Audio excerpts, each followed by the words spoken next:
I just want to say that I'm really, really happy and delighted to be here and enjoy this invitation, because in the work that I do, one of the things that's really important is to think about how do we get research out of the university into places where people make decisions, right? So the Canadian Homelessness Research Network, which is centered here at York University, its mandate is to make research matter. To figure out how do we take the best ideas and knowledge we have about homelessness so that it has a bigger impact on policy and practice. And we're at a pretty exciting time in Canada. And so I want to share with you some of what we're learning about how to address homelessness. And so the research that I'm going to be discussing is drawn from Canada, but also from international contexts where other countries are, I would argue, much further ahead than we are in Canada in thinking about how to respond to homelessness. And that's hopeful, because when I do presentations on youth homelessness, often at the end people feel kind of deflated. You know, we talk about violence that people experience and the horrible lives and the poor outcomes in the long term. And so what is good to know, and what the research is telling us, is that there are real, tangible solutions to homelessness in general and to youth homelessness in particular. Not only, I'm walking around a lot, so the camera's going to have to follow me. Not only are there the real solutions out there, but there's a receptiveness to it in Canada now. We're at a really crucial time where I think things are going to change. So what I want to do today is I'm going to talk a bit about youth homelessness, talk about how we respond to homelessness in Canada, and then talk about what we could do, right? And the solutions that we're going to talk about, it's important to understand that often people go, well, is that going to cost a lot of money? The reality is that the solutions that we're talking about involve an upfront investment, but there's a big social return on that investment.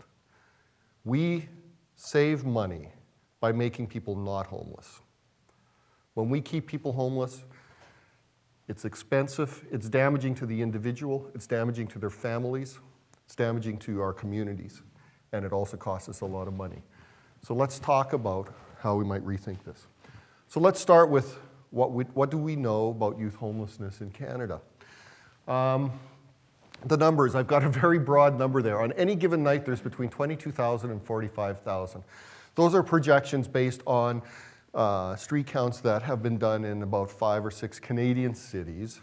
And so we don't have a good method yet in Canada. That's one of the things we need to develop, of enumerating the problem. But if you think about that, that's quite a large number of young people. And the characteristics of the street youth population.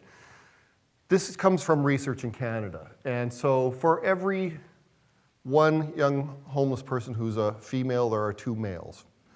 And that's pretty consistent with research right across the country. We know that some minority populations are overrepresented. Aboriginal youth, Black youth in particular. We also know that lesbian, gay, bisexual, and transgendered youth are grossly overrepresented in the street youth population. Between 20 and 30% of young people report being not straight. And these kind of things are important when we think about responding to homelessness, because what it suggests is that homophobia in families, schools, and communities contributes to youth homelessness.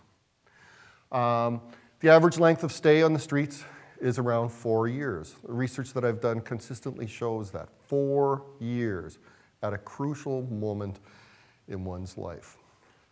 And I used to work in the youth homelessness sector. And the older I get, and I am getting older, the more outraged I am that we think it's okay to keep teenagers in emergency shelters for anything more than a month, right? Like, it says something about how we think about youth in Canada, and the fact that we're discarding a lot of young people to a life of poverty and problems. And so can we think about it different? The other thing when we talk about youth homelessness, the standard definition is young people under the age of 25. But all of us here, everybody here, well, some more than others, because there are young people here, but everybody here has been through is now an adult. And so you know that being 15 is profoundly different than being 18, which is different than being 25. And so the issues and concerns have to be thought of in that light. There are also young people who are under 15 who become homeless. So this is important to consider. So the causes of homelessness. Here we have a lot of research as well. We know that the main causes of homelessness have to do with individual and relational factors, so problems within families. Between 60 and 70% of young people who become homeless come from homes where they're experiencing physical, sexual, and or emotional abuse. And that's a horrifying figure. But one also needs to know that between 30 and 40% don't come from homes where there is abuse. But most young people, not all, come from homes, like around 90% come from homes where there's sufficient conflict that leads young people to leave home. Either they're kicked out, parents say, get out of here, I've had it, I can't take it anymore, or the young person says the same thing and leaves. That conflict can be with one parent, or a sibling, or the whole family. The conflict can be driven by the things that the young person does, poor school performance, addictions issues, problems with the law. It could also have to do with what the parents are doing. Parental addictions, parental mental health issues, this kind of thing. So that's really important to understand, is that for most young people, they come from difficult homes. In some cases, young people leave because they're just like fed up and it's like, I don't want to do the dishes, that kind of thing. But let me tell you, having worked with young people on the streets, you spend 1 week on the streets worrying about getting your head kicked in, wearing the same socks. Have you ever worn the same socks for a week? Ew, right? Being hungry, right? Like, and I know with my teenagers, that's a big issue, right? And not having any direction. For young people who leave for the more frivolous reasons, home starts to look a little bit better, as does doing the dishes. So that's a key thing. The second set of factors are structural factors. So that includes increased poverty in Canada, fewer resources for people who have difficulties, right? Whether it's mental health problems, addictions, how do we as a society take that up? Problems with education, undiagnosed learning disabilities, that kind of thing. And then the third one's really important too, systems failures. And what we're talking about here is the flow from young people who are in the care of an institution into homelessness. So we discharge more and more in Canada over the last 15 years. We discharge people of all ages from prison without any planning and support, and often that means into homelessness. The research is really clear. If you discharge a prisoner into homelessness, their chance of reoffending goes through the roof, right? And so that's a problem, where there is a solution.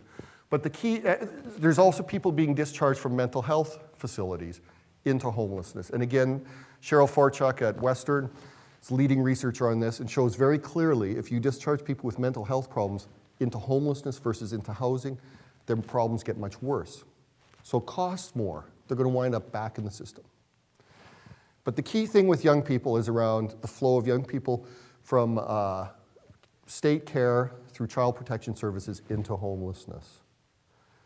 I've done 3 major studies over the last 10 years, and the percentage of young people who are either in foster care or group homes, and that doesn't include everybody who's had some involvement with children's aid societies, it's just foster care and group homes, is between 40 and 50%, right? So we're sending young people out. Either they age out or they leave care without having the proper supports in place, right? And that contributes to homelessness. Okay, so what happens when you're homeless and why is it hard to move forward with your life? I've got here just a quick thing. I'll just quickly go over this. What you have is a complexity of factors that produce homelessness for young people but also make it really hard to move forward with your life.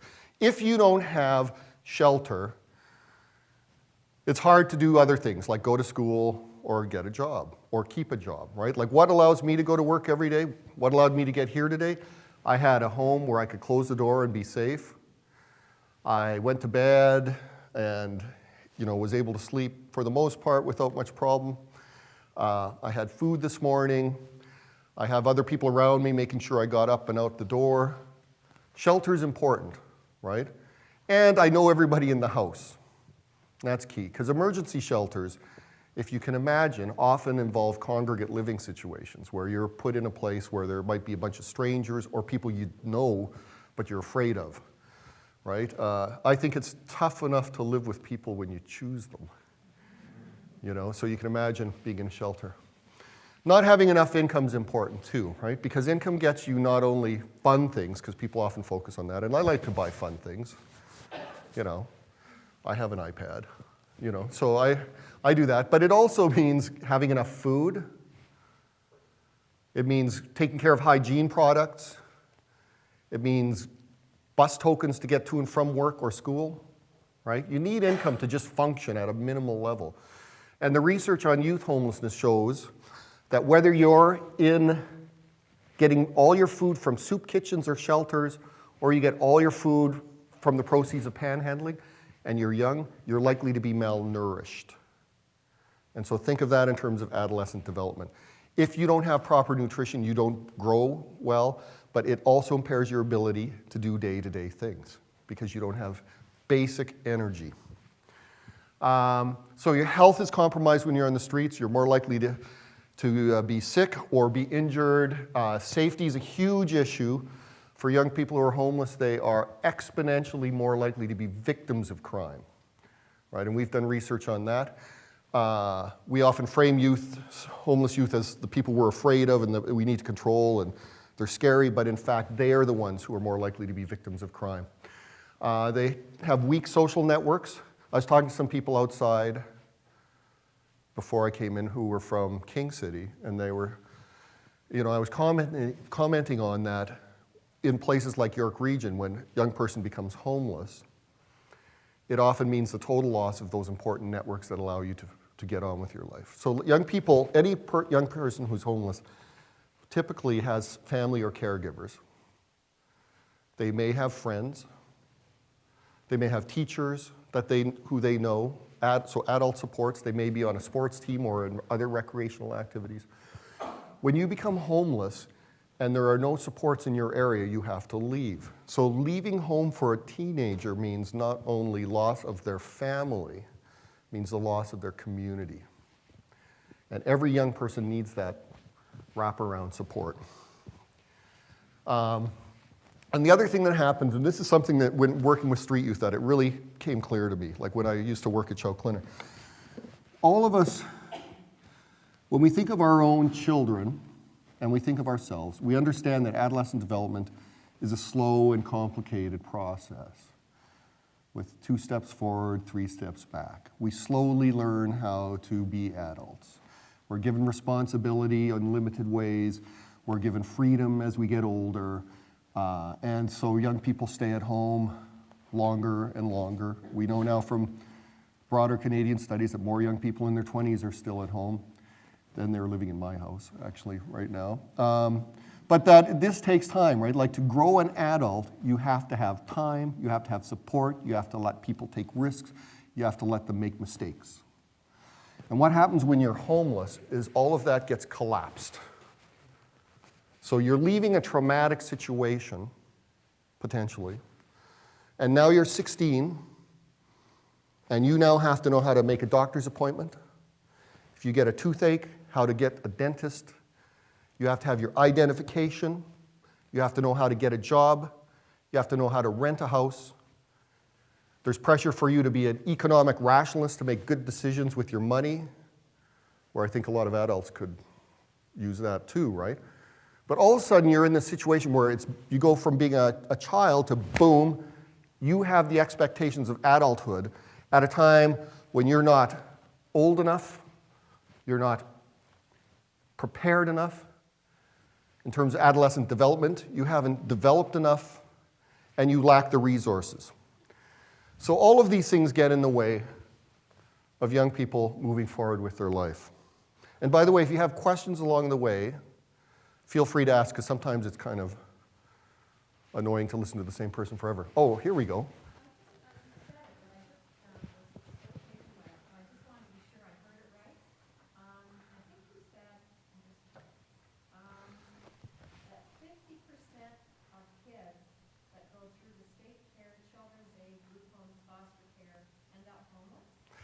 Between 40 and 50% of young people, no, it's the other way around. If you do sample of young people who are homeless, between 40 and 50% have either been in foster care or group homes.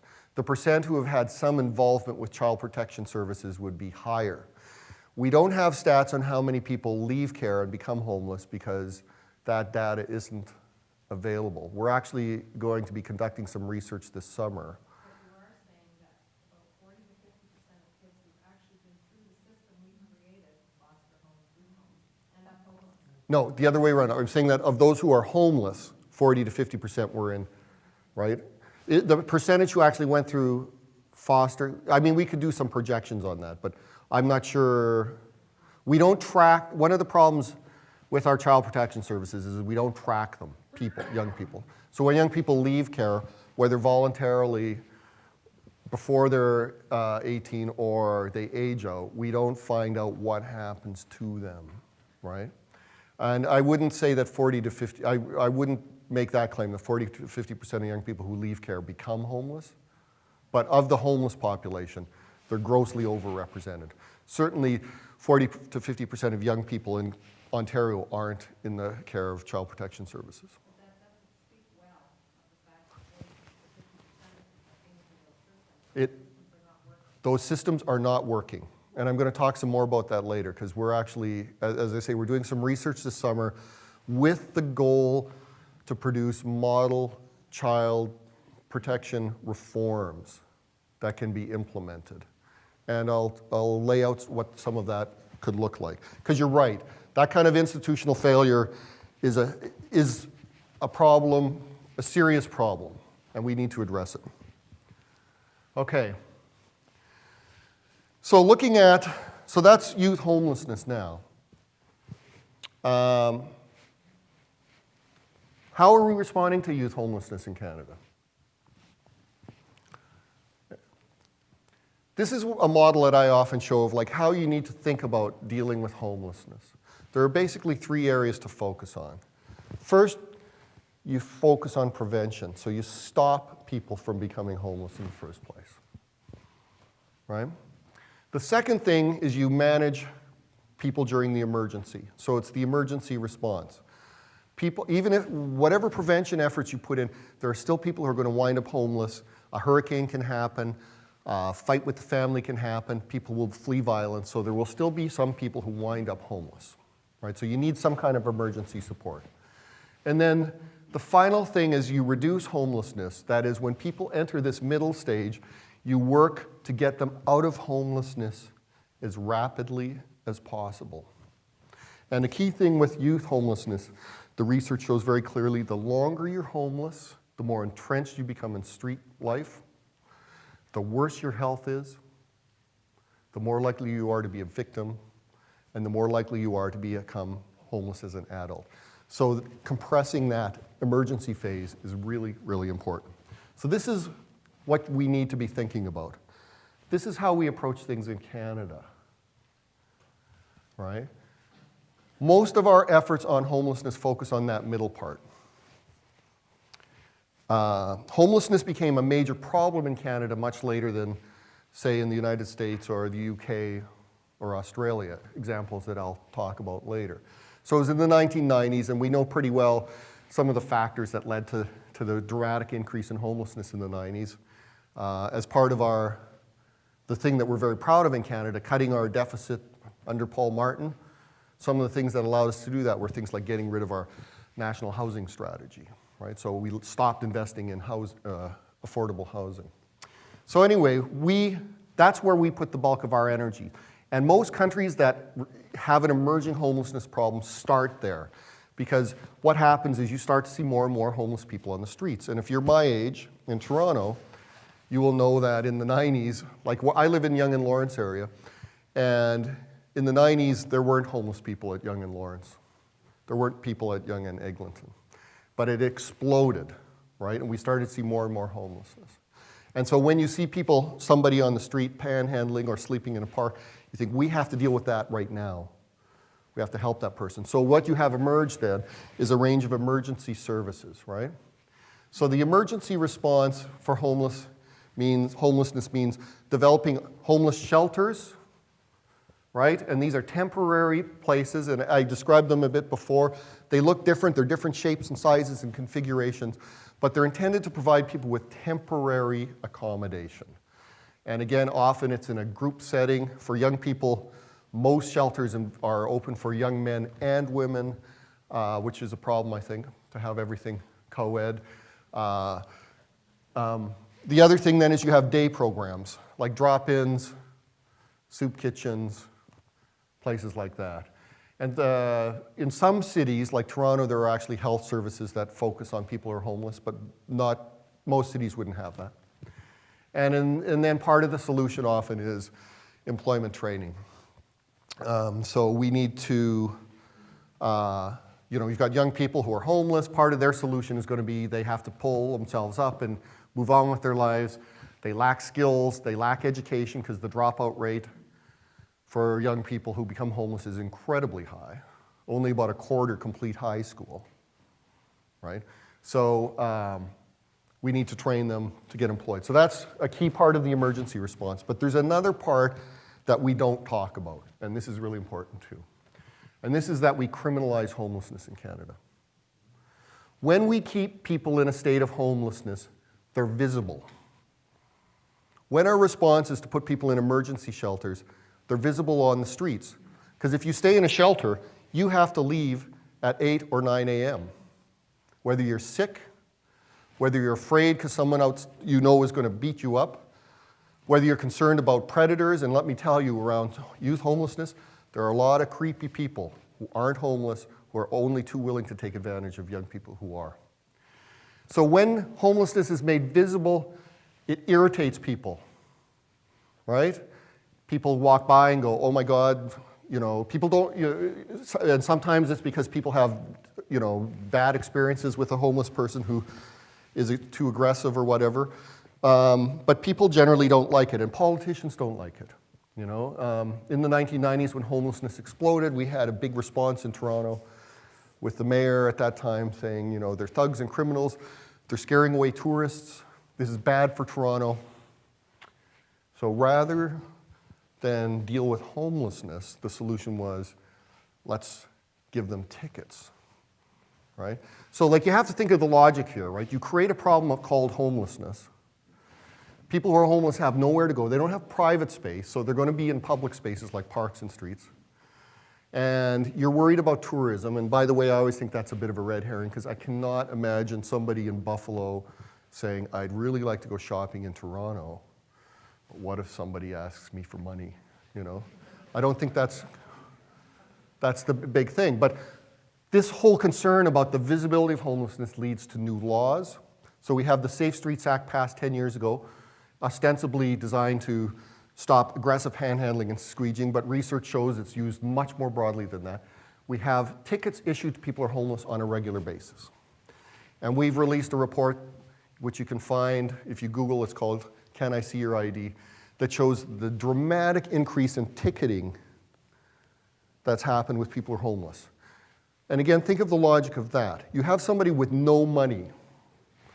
They're panhandling for whatever reason. People often say, is it to buy drugs or whatever? But usually I think it's so they can buy a slice of pizza. They're panhandling because they have no money. So we issue them tickets. And what happens then is these tickets accumulate. And there are many people, personally know people who have tickets that are valued in the thousands of dollars. What happens then when you get housed and you have an address? What the city does after a certain period of time is they sell the debt to collection agencies, right?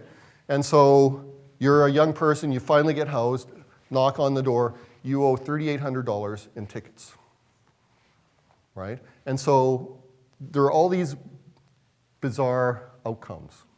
The other thing is with this higher level of harassment, stop and search, young people are more likely to get in trouble with the law.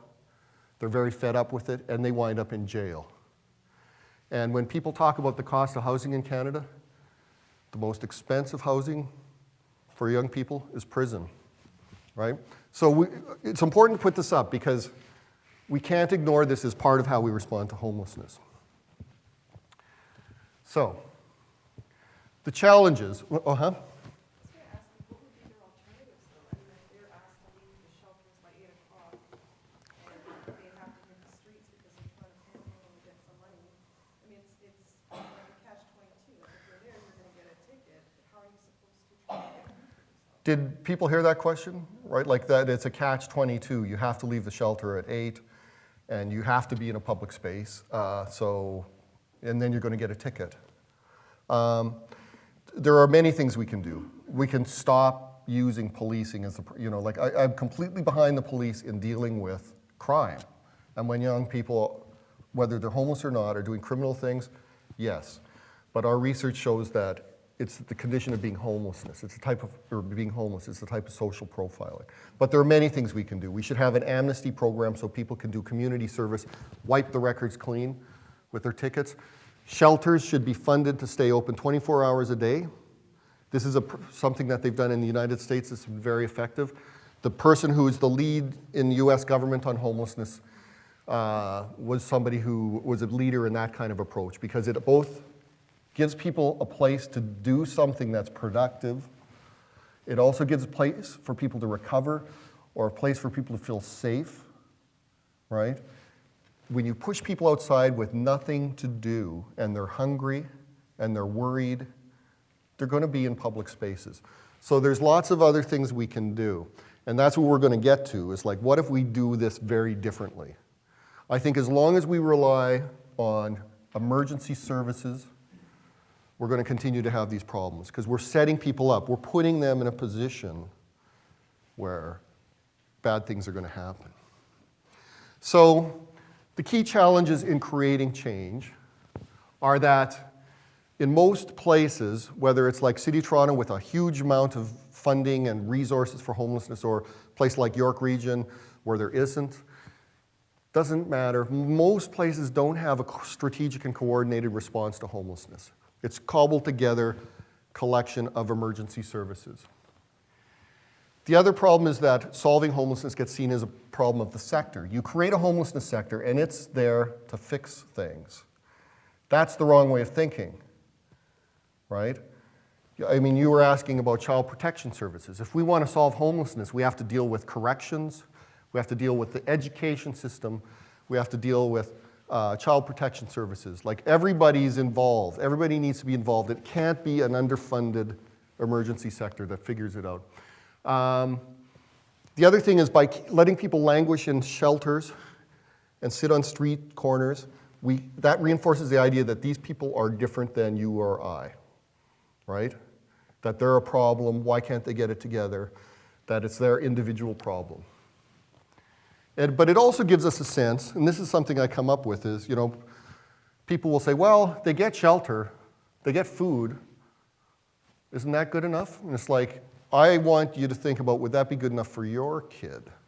Because I like to start from what would be okay for my kids. Okay, so here's a picture of a shelter, by the way, and this is an emergency shelter. Now, can you imagine being on that cot?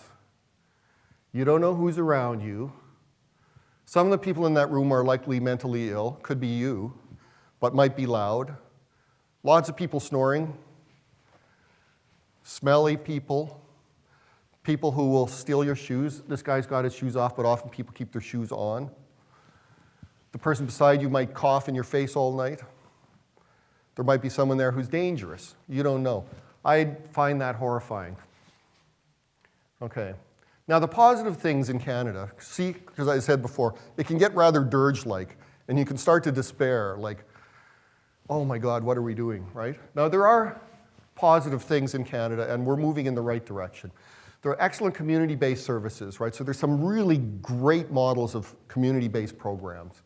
There are some efforts, the government of Canada and a lot of communities are moving towards more planned responses to homelessness. And one of the key changes in Ontario that the province introduced with its new Housing Act last fall is that they're going to require all communities to come up with a 10-year plan to reduce homelessness that requires them to work outside of the traditional, the usual suspects.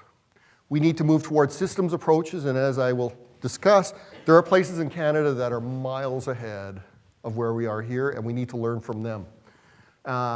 we need to adopt a housing first philosophy. Has anyone here heard of that? Okay, housing first it's like a brand. But what it means is we need to change the way we deal with homelessness, which in the past was, well, people need to be ready to get housed, right? So you need to deal with your addictions before you can be housed, or deal with your mental health issues before you get housed. And people started to say, that doesn't make sense because maybe I'm drinking so much because I am homeless, right? And so housing first says that first you get people in housing, then you put the services that they need around them. The final thing is we need a stronger impact for research. We need to pay attention to the research. And I mention this because when I used to work in the homelessness sector in the 90s, there was a real anti-intellectualism. And I still hear this to this day, where people will say, we don't need research. We know what the problem is, and we know what the solution is. And I think both of those statements, or all of those statements, are incorrect, right? I think there are things we can learn about what the problem is, and there are certainly things we can learn about what the solution is. So I'm going to give you a short story now. So my son, he's a science guy, so he gets this magazine called Nature, and there's this story in there where there's this person who's like crawling around in the ground under a street lamp, and a guy walks up and says, "What are you doing?" He says, "I lost my wallet, and I need to find it." So I was like, "Okay, I'll help you. What happened? Where did you lose it?" And he says, "Well, I was on the other side of the street over there, and I lost it over there." And the guy goes, "Well, why are you looking over here?" He says, "Well, the light's better," right? And I think that's often how we respond to problems, where we get to a point where we think we're doing the right thing, and we really need to shake it up and get back to what is the cause and address that.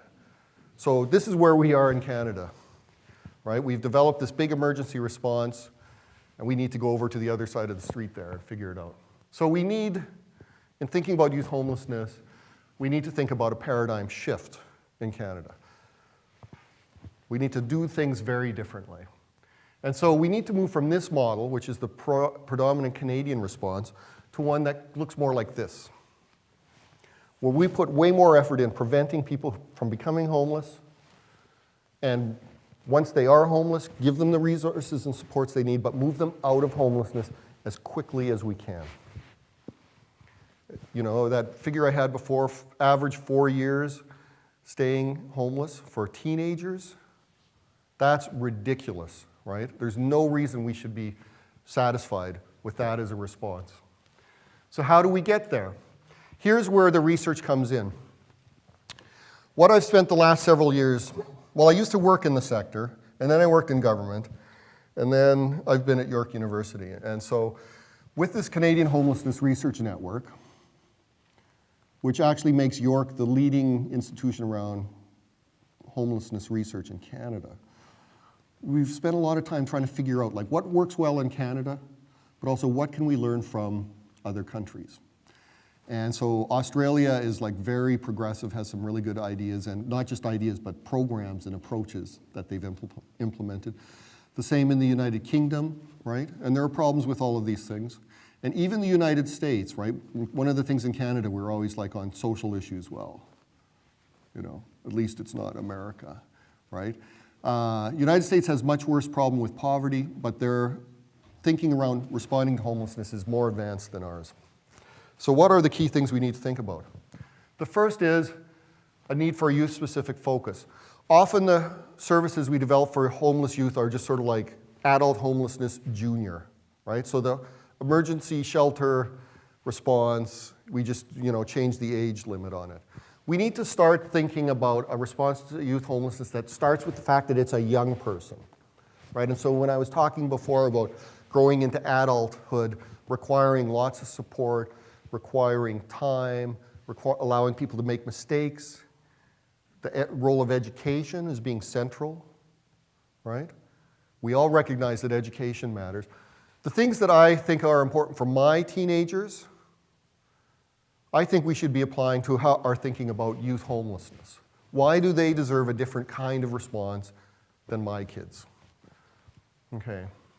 We need to engage the right players, right? So this is a problem whose solution requires that we move outside the homelessness sector. Other parts of government need to be involved. And again, to go back to the child protection services, right? Like, who needs to be at the table to figure out progressive solutions here? And we need strong leadership. Where you have the best creative, innovative solutions, and some of you may be surprised to know this, but it's in Alberta, in Canada. You have incredible leadership on the issue. And you also need to involve young people in the solutions, right? Rather than that, I'll say, which we tend to do. I mean, I do with my teenagers. I know what's best. I mean, we have to have young people's voices heard as well. The third thing we need is a coordinated systems approach. Toronto has 60 emergency shelters for all ages, about 10 for people under 25, and 60-day programs, but it's not a system. It's an ad hoc, fragmented collection of emergency services. That system doesn't articulate well with the mental health sector, with child protection services, with the education system. We put a lot of money into education in Ontario, and all of us, I think, believe in that, as I say, you know, the importance of education. It doesn't really articulate with the homelessness sector at all. And we need to coordinate this response strategically. And the best example is Calgary, Alberta. Best response to homelessness by far. It's got its problems too, but they have a coordinated strategic response. And we need better data and research, right? Because we need to know how we're doing, right? If you're investing money into something, people need to know, are you achieving your results, right? Like, what's this amount to? And there are systems in place, data management systems, that allow you to see the outcomes of the individual programs that are doing services, but also as a whole, how are you doing? And Calgary, which has been doing street counts for longer than any other city, saw, I think it was an 11% reduction in homelessness over the last 2 years, right? And they can demonstrate the shift.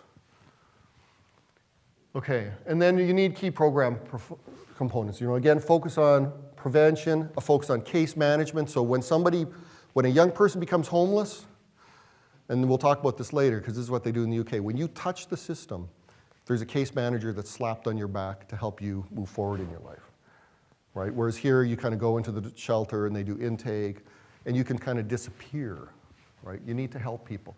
And then the 4 pillars, and this is really important, I think. For anybody who's young to get out of homelessness, they need accommodation and housing supports. And emergency shelters should be just that, a support while we get you into housing or get you back home. They need income. If they don't have families, they need income either, you know, like my kids both work, but I also give them money too, right? And it's hard nowadays with minimum wage jobs to balance everything. We need to focus on education, employment, and training, not just the latter two, right? Put education back in the picture, and then provide people with the necessary supports. Some young people won't need a lot of wraparound supports other than adult mentoring, and, you know, but some people have mental health challenges. Some people have learning disabilities. Some people have addiction issues. So that's the basic thing. So and we need to move away from what's not working. And so the places that are really progressive are completely retooling the work of the emergency sector, which in most places is to provide that emergency support.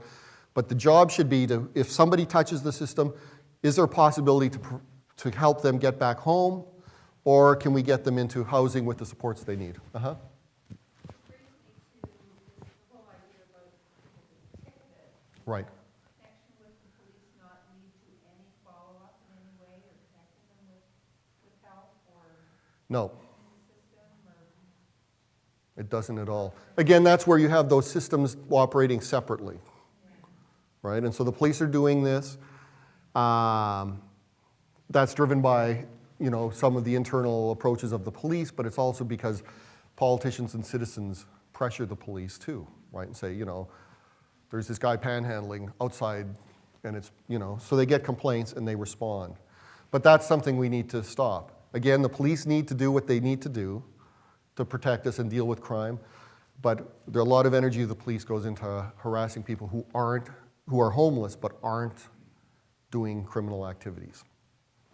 Uh-huh. I hear what you say in terms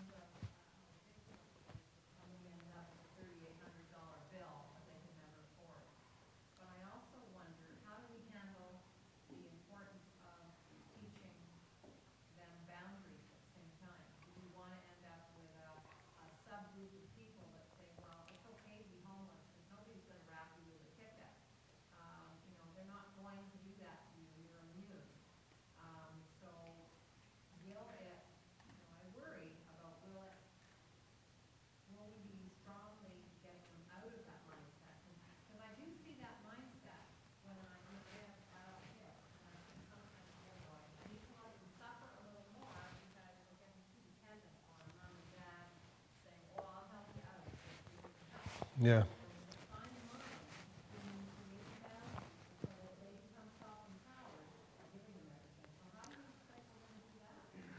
Well, again, like that challenge around how to raise young people into adulthoods is one that every parent in every community deals with. How much support you give, what kind of boundaries you put in place, what kind of, and support isn't just financial, like boundaries are a type of support, right? So I agree with you that what I'm not advocating is a system where it's just laissez-faire and young people do whatever they want, right? What we have now, when young people go into shelters, they may, depending on the shelter, there are differences, but there may or may not be any kind of adult support other than you have to be here by curfew and you have to leave at 9. And so when they wind up on the streets, their peers become their social network, which is a very skewed way of being in the world. All young people have peer connections, and there's, so I want to just say that that's not totally a bad thing. But when you also lack the guidance and support and discipline of adults, young people are going to be led astray. And so the role of policing is always going to be there, right? So if young people get criminally involved, the police will intervene. And we do know that that happens, right? And there is a percentage of young people who are homeless who become criminally involved, right? And so it shouldn't be surprising that they get policed. Our concern is with young people who aren't criminally involved, who just are sitting outside or walking down the street or being in a park.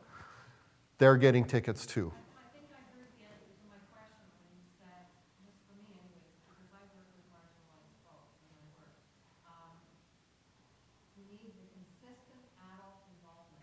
Yeah. Because if you just, let's say somebody comes to you and they steal some of the food that you have, if you allow that to keep happening, and you're an adult on the site, then you're teaching them they can take what they want.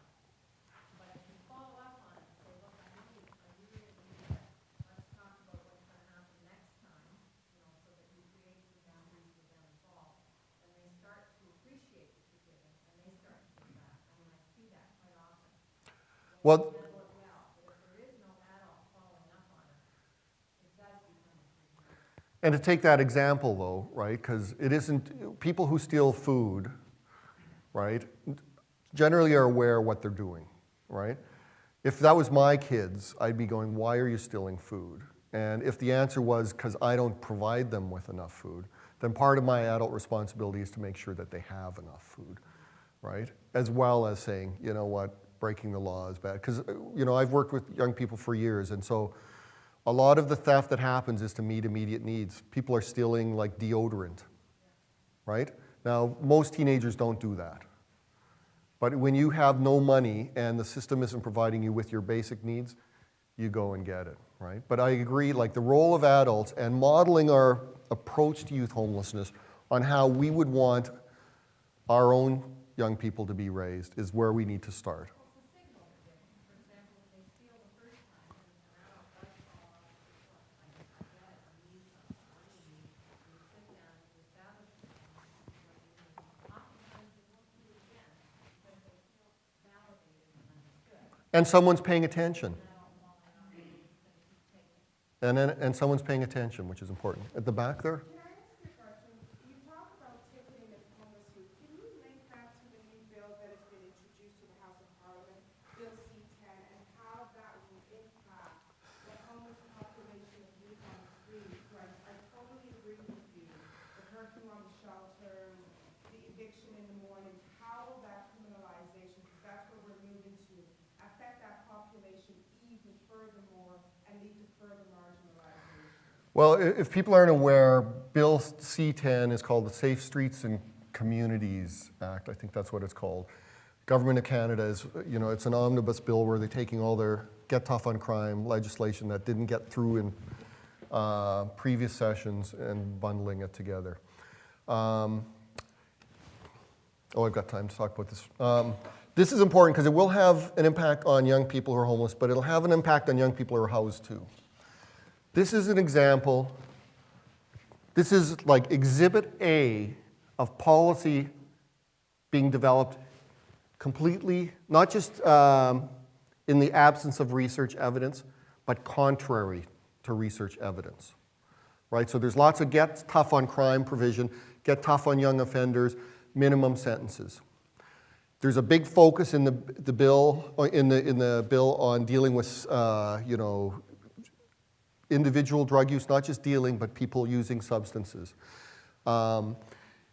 And it's done contrary to what the evidence. There's tons of research on criminology in the United States that's shown that the get tough on crime policies destroy lives, destroy communities, because not everybody gets treated the same under these laws, and also doesn't reduce crime. In fact, it can increase crime. And I'll give you an example.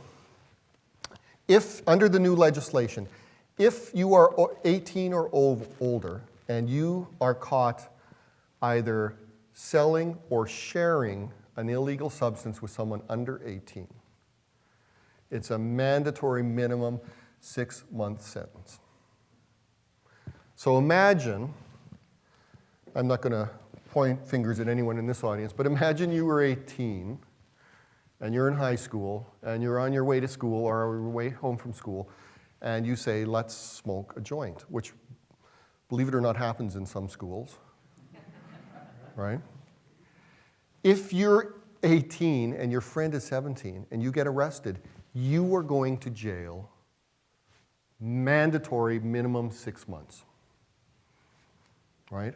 That is an insane solution. Now, what makes it worse is that my kids, I live at Yonge and Lawrence, the heart of middle classdom in Toronto. My kids who aren't drug users, but they have experimented, right? They're not the ones who are going to get caught, right? Because if they wanted to smoke up, it could be in a car, it could be in the basement, in the rec room. Remember Wayne's World, going down the stairs? You know, that kind of thing. They have access to private space at a party, at a house party. The other thing is if they got in trouble with the police, look at me, I'm white, I'm the poster child for privilege, I'm white, middle-class male. I have friends who are lawyers, I'll deal with it, right? What happens when you have these get tough on crime laws is that they tend to have a higher impact on lower income people, on minority communities, and young people who are homeless, who aren't going to be smoking up in the shelter because they don't have private space. They'll be doing it in public and will be much more, especially with all this attention from the police that they're already getting. So it will likely have a big impact.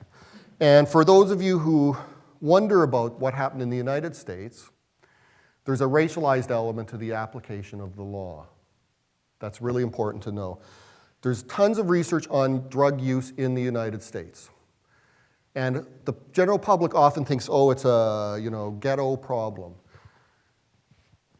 The research shows that people who are black are more likely to use marijuana than white, people who are white, but less likely to use crack cocaine, less likely to use cocaine, less likely to use harder drugs.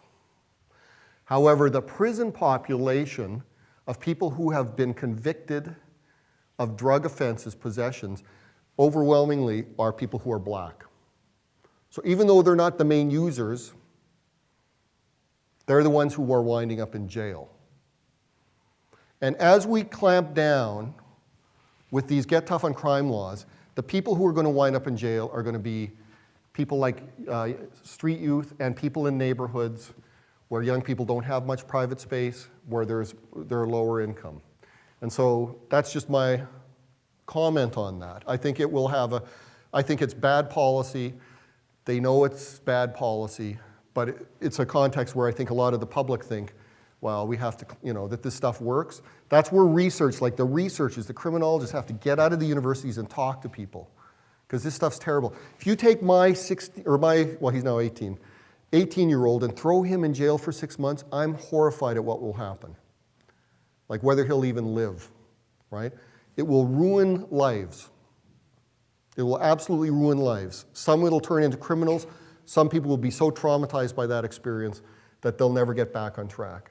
And so it's horrible, I think. And it's an example again of that, working under the street lamp instead of going over and dealing with the problem, right? And we've got to stop doing that. And that's why research has to get out of the universities. You made the point, sir, when you first started that we created the homeless problem, we keep the homeless, which if you follow that logic to me anyway, says that people who are homeless aren't part of the problem. And to me, the only model that seems to work in terms of homeless is the one where there's some sweat equity, where it's involved, and that's the Habitat for Humanity example. Absolutely. Absolutely. None of those take that approach that someone who's in the system has a responsibility for doing something as well. Yeah, well, the best ones, and that's what I'm going to get to, the best ones absolutely do that, right? Anybody should be part of their own solution. Anybody. And all of us are, right? Like, my kids, I don't give them everything. I don't write their essays. I don't, do their work. I don't do everything. They're part of their own solution. I give them support, but they have a role to play too.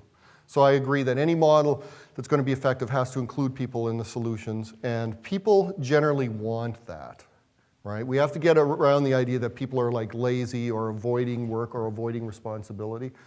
People generally, when I've worked with young people for years who are homeless, and overwhelmingly they don't want to be homeless. I did research on young people who are panhandling and squeegeeing and dealing drugs. Overwhelmingly, they'd rather have a regular job. Like, people who are homeless tend to have very conventional wants. They want a family, they want a job, they want, to work, they want to get on with their lives. But other things get in the way. Wanting and doing are different. Dreaming and acting are different. So have you done research on those who come out of homelessness as to what they've done differently from those who just want to come out of homelessness? There's not a huge amount of research in Canada on that, but there is research on what helps, right? And again, think about your own teenagers, what they want and what they get, right? And it isn't just about motivation. There are serious things that get in the way of moving forward with your life. And if you put those in place, like my kids have, right, then they can thrive, they'll struggle, it won't always work out, but they can potentially thrive. You can't create a system where some people have the scaffolding underneath and then say, now you have to be motivated and work hard and get what you want, and then take another group of people and just suspend them in the air with no scaffolding underneath and say, okay, you have to be motivated and work hard, right? Everybody needs basic minimum supports, right? And alongside of that, they need the motivation and the drive. But we can't sort of put the whole response, like for people living in that extreme poverty who are suffering from trauma often, who are victims of crime, to say that the whole solution to your problem is that you pull yourself up by the bootstraps. Like, why is that the solution for them but for nobody else? I wasn't suggesting that that's the whole solution, but when you talked about revamping systems, you're also talking about more funding, significant more funding. But again, if you look at the Habitat example, their funding has gone up by no much smaller percentage over the years than, say, the homeless industry's funding has gone up. They've had a much better outcome. So is it not, what I don't see out there is talking about reallocation of funding as opposed to increased funding. Because I haven't talked about what the solution is yet. Well, you've got a 5-point. No, that's not it. That's just the framework. That's sort of the background that we need to. I'm not sure that what I'm going to propose costs a lot more, right? When you put a young person in jail, it costs $100,000 a year to keep them there. If you keep that person out of jail and reallocate that money, you can get a lot farther. And it's also long-term social return on investment. If we focus on training people to do dead-end jobs versus getting them in school where they will have a better chance, life chances throughout their life, we'll have different outcomes. So I'm going to show you now, I'll try and move through, oh my God, I'm going to move through this very quickly. We need a prevention approach. So I'll hold questions till the end on this. Okay, there are 3 elements to prevention in public health perspective. Primary prevention means working way upstream, right? So stopping people from smoking in the first place. Secondary prevention means dealing with the crisis when it happens. So in the case of homelessness, it would be once somebody becomes homeless, what are you going to do? Tertiary prevention means once people are locked in a problem like smoking, how do you get them to quit? Or if you become homeless, how do you get them to not be homeless in the long run? And so primary prevention, okay, so these are initiatives and investments that prevent new cases. So in looking at places like Australia and the UK, most of the successful programs are embedded in the education system. So there's a lot of work done in schools to teach young people about homelessness, but also to teach staff and provide staff with supports when they see things like child abuse or they see somebody who's at risk of homelessness to intervene. It also means ensuring that there's affordable housing, right? That's a big problem in Canada. Since we've canceled our affordable housing strategy and used the tax system to encourage the development of housing, we've actually seen the amount of affordable housing shrink quite dramatically, as well as income stagnating, which is a bad combination. But the other thing is focus on systems prevention. If we know young people are leaving child protection services into homelessness, we have to figure out how to stop that. If we know that there's a connection with youth criminal justice and that people leave prison without supports, we know what works. There's tons of research that shows effective discharge planning and support models, as well as mental health discharge planning and support. If we know that if you discharge someone from a mental health facility and you discharge them into homelessness, that the problem gets worse, that's throwing good money after bad because they're going to wind up back in the system. So those require involvement of other sectors, but it saves money. The secondary prevention, when a young person becomes homeless or is about to become homeless, we need an intervention that isn't the emergency shelter. And so in Australia and the UK, what they do is when you touch the system, or when in school a teacher says, this person I think is good, the family situation's terrible, something's going to happen, you have somebody come in and do an assessment. And one of the things they look at is the potential of working with the family. Which may include family mediation, right? Because sometimes tempers flare, people say things, and if you had an intervention that helped the family work it out, conflict resolution stuff, that's known to be very successful. This is almost completely absent in the Canadian system. We ignore the family when young people become homeless. We need to send a lot of young people who are homeless back home and make sure that what caused the homelessness gets dealt with, right? Because most people who are homeless, who are youth, even if they come from a household where there's abuse, they probably still have some redeemable family relations there somewhere. It might be a sibling, it might be an aunt, it might be an uncle, right? That's cost effective, right? You invest there, the system cost is much less. If staying at home is no longer possible, say you're leaving child protection or you're leaving a household where there is violence and that therefore there should be child protection, we need to have a system that bypasses the emergency response, gets people the housing and supports that they need with the kind of things we've been talking about. Not just drop people in housing, a teenager, 16-year-old in housing, but they have to have the kind of housing that gives them that adult support that my kids get. So the necessary components, I'll just go through this because we don't have much time, but we do know from research some really excellent programs that focus on this secondary prevention. Australia's Reconnect program is excellent, and it's been evaluated. They've done cost-effectiveness studies, and what they do is they integrate the programs into schools, right? So you have workers who work in schools. It's kind of a canary in the mine shaft. They can detect when young people are at risk, and they put interventions in place. And they case manage young people through all of this. Some of the interesting things they do in the UK, for instance, that are good is they have what's called respite housing.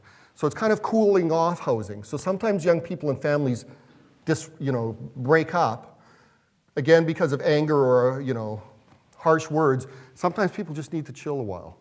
So they have this respite housing, which isn't an emergency shelter. It's run with volunteers, right? So we can do this in ways that are very cost effective, where people who have an extra room in their house will volunteer and be given support. If a young person has to leave home, they can stay there for a couple of weeks. They get the case management and support and the family mediation if necessary. The tertiary prevention, initiatives and investments that assist people who are chronically homeless in getting out of homelessness. What can we do there? So necessary components here, we have to retool our emergency sector to make its job to shorten the stay and get people into housing. We need to develop a new model of transitional housing, one that focuses on the needs of young people. In Canada, I'm not aware of any transitional housing model that allows young people to stay for more than a year. Right? So if you're 16 and you're lucky enough to get into these, at 17, you're on your own. I don't think that would work for my teenager. It'll work for some people, but not everybody. And I'm going to give you, so all the questions we've had about, like, what would that look like, where we give people responsibility and support, right? There's a model called the foyer that is, in the United Kingdom, there's 130 of them. In Australia, they've taken it on. In the United States, there's several. There's one in New York City. It's a wonderful transitional housing model. So it's rooted in a youth development approach, right? So young people can stay for up to 2 years, and then there's aftercare supports. So once they're done after the 2 years, there's follow-up. So we track them, and they get that adult mentoring. There's a whole range of life skills that go with how do you pay rent, how do you find a job, how do you get a bank account, that kind of thing. But the key thing here, for those of you who are wondering about the responsibility of the young person, you're expected to either be in education, training, or employment. And in fact, even if you're in school, you're expected to have a job, because that's part of teaching you how to manage money, right? And you put money in, you pay a fee out of your wages to the foyer. And this model here puts a lot of expectations on young people to move forward. And they also get support with mental health and addictions. It's not just creaming the easy kids. The foyer in New York has about 30% high needs, a third with medium needs, and a third who are kind of low needs, right? It's a wonderful model. And you know what it reminds me of? My house, right? This is kind of what I do. I have my own foyer, except I'm not taking any new applications, right? This is what I want with my kids. I expect them to be in school, and believe me, very few services for street youth emphasize education, which is like ridiculous, right? Because all of us understand the value of it. I also want them to work, right? But I also teach them life skills, right? And that happens in dribs and drabs. Help them with their job application, help them with their resume, help them set up a bank account, help them. My one son got a credit card, so that was a big thing. It's like teaching someone how to use a credit card, that is not free money. I mean, I have adult friends here at York University who have like ridiculous credit card debt. So like, I want to make sure my kids aren't that, right? So this is an excellent model of how to do it. Does it cost more than emergency shelter? It does, but not that much more. One of the things we know, and this is something that should be implemented across Canada. In fact, I did a presentation last fall with CMHC, and now Government of Canada is actually going to pilot one of these, which will likely be in Calgary. But this is the kind of thing you need in the York region rather than necessarily emergency shelter. This makes much more sense. This is what you need for people leaving care. Is that not the Eva's Phoenix and the Eva's Place model? It's a little bit like Eva's Place, or Eva's Phoenix, right? But Eva's Phoenix has a 1-year cap and doesn't include the education option, right? But it's to take that model and maybe expand it further. And in Toronto, I can't remember how many beds there are at Eva's Phoenix.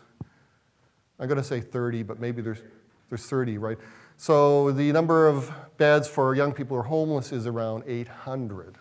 So it's like this part of the system, right? And I know that Eva's Place encourages people to stay in employment. The sector, people working in the sector kind of get this, right? But our funding models don't allow for it. And I think the 2-year thing is really important, right? Because again, young people need time, especially if they're coming from a situation of trauma. You can't expect like in 1 year to get everything together. I don't expect my teenagers to. So finally, we need to figure out what works and for whom, right? Like what we need for a 16-year-old, like the foyer may not be necessary, or likely wouldn't be necessary for a 21-year-old, but it would certainly be a good idea for a 16-year-old. We need separate services for young women, because we lump them all in with young men, and young women are much more likely than men to be victims of crime and assault and sexual assault. And to put young women who've experienced that kind of trauma in shelters where there's a bunch of young men. Doesn't make sense. We need to have separate, or not, we need to have strategies that take account of the needs of all of these groups. And so, and in terms of the cost effectiveness, again, we spend a lot on the emergency response. The cost, the long-term cost, by not educating young people who are homeless, by getting them involved with criminal justice system, by not addressing their mental health and addiction needs, the long-term costs are huge, right? If we invest, as I do with my kids, as you do with yours, in approaches that actually meet their needs as adolescents, we have long-term benefits. Now, where the action is Hamilton is actually quite progressive in the province. Calgary, far and away, is the leader on all of this stuff. Canadian Homelessness Research Network, we're producing a book that takes the best of research in Canada on youth homelessness and asking academics to write up their findings, but with this proviso. Deal with the so whatness. What does your research tell the general public, policymakers, and practitioners that would be helpful to make a better system? Canadian Housing and Renewal Associations adopted a new framework for addressing youth homelessness that deals with some of these ideas. Eva's initiatives as well, which you were mentioning, Eva's Place and Eva's Phoenix, is also a leader in thinking about these kinds of things. And then there's certain places, like in St. John's, there's a really great program called Choices for Youth, that kind of thing. Calgary released June last year, Plan to End Youth Homelessness. It's the only organized plan to end youth homelessness in Canada. And it's an excellent document. It's a good start. They recognize that creating systems changes and shifts is difficult, but they're investing in this, and the whole goal of that, again, is to squeeze the emergency response, focus on prevention, and moving people out of homelessness. So what we need to do is capture these good ideas and give people the tools to implement them. And I think that I think in 5 years, if I were doing this presentation, I think things will look very different. So, one last thing, you can find all of this stuff, or here's a report on family, by the way. Daphne Winland, who's a professor in anthropology, is a lead author on this. It's an excellent report that shows how we might consider the role of families in addressing youth homelessness, because it's largely absent here. But any information you want on homelessness, solutions, the research, go to homelesshub.ca. That's part of the Canadian Homelessness Research Network, and it's a website designed to help everybody learn more about homelessness and effective solutions. And that is that, because he's got the hook